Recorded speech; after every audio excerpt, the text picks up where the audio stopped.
fort de l'actualité. Si AstraZeneca patine, Bruxelles risque de couper le contact. C'est le message en substance de Thierry Breton au groupe pharmaceutique. Le commissaire européen au marché intérieur a prévenu. Le contrat scellé entre l'Union européenne et AstraZeneca pourrait ne pas être renouvelé à partir du 30 juin. L'UE exaspérée par les importants retards de livraison observés depuis le début de la campagne vaccinale contre le Covid-19. AstraZeneca qui n'a livré qu'un quart des flacons attendus au premier trimestre et moins de la moitié pour le deuxième trimestre. Rien n'est définitif, on continuera à discuter, a cependant nuancé Thierry Breton. Renault accélère sur les véhicules propres. Un équivalent de 8 milliards d'euros de PIB, c'est l'objectif affiché par Luca De Meo dans les colonnes du JDD hier.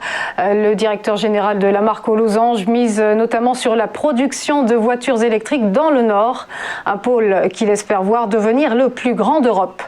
Renault qui table également sur la production de véhicules à hydrogène après son alliance avec l'américain Plug Power. Le groupe automobile français qui, on le rappelle, est engagé dans un plan de 2 milliards d'euros d'économies sur 3 ans.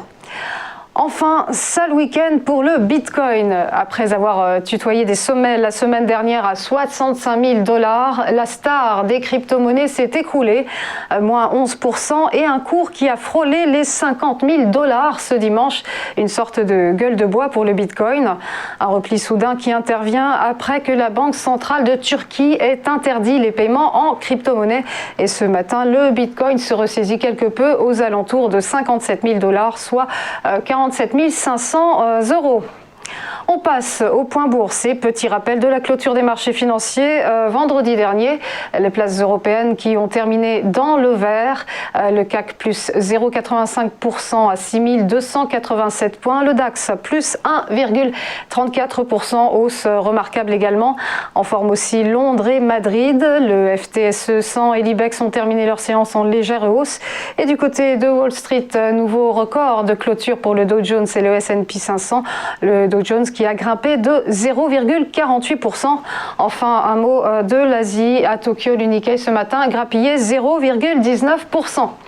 Voilà, restez avec nous. À tout de suite pour ChronoCAC.